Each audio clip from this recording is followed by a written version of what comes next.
इस सवाल को करने के लिए मैं आपको दो तरीके बताऊंगा। दोनों ही तरीके बहुत आसान है। सबसे पहले जो हमें सवाल ये दिया गया है, इसमें दो सरल रेखाएं दी है।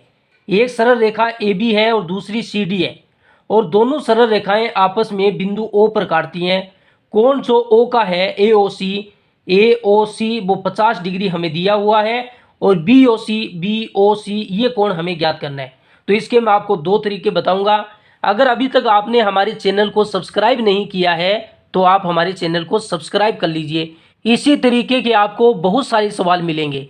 तो सबसे पहला जो हम इसका तरीका देखते हैं कि जब ये दो रेखाएं आपस में काट रही हो तो ये आमने सामने वाले कोण बराबर होते हैं। इन्हें शीर्षाभिमुख कोण बोला जाता है।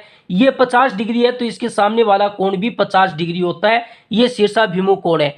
ये कोण हमें ज्ञात करना है, मैं इसको x मान लेता हूं, तो इसके सामने वाला ये कोण भी बराबर होगा तो इसका मान भी x होगा, क्योंकि आमने सामने के कोण बराबर होते हैं। ये कोण शीर्षाभिमुख कोण कहलाते हैं। इसमें 2 नंबर बात आप यह याद रखिए कि इन चारों कोणों का योग 360 डिग्री होता है। आप चारों कोणों को जोड़ दीजिए और 360 डिग्री के बराबर कर दीजिए। पहला कोण हमारे पास 50 डिग्री है, दूसरा हमारे पास x है, तीसरा हमारे पास 50 डिग्री है, चौथा हमारे पास x है, और इन चारों कोणों का योग 360 डिग्री के बराबर होता है। 50 में 50 जोड़ूंगा तो 100 आएगा, x में x जोड़ूंगा तो 2x आएगा, और बराबर में 360 डिग्री है। ये 100 यहाँ पर प्लस में है, उधर जाने पर माइनस में बन जाएंगे, तो 2x बराबर 360 माइनस 100।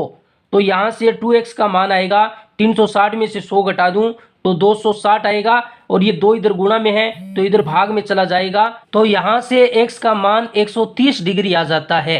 तो हमें यहाँ से बी ओ सी x का ही मान ज्ञात करना था, तो x का मान 130 डिग्री आ गया।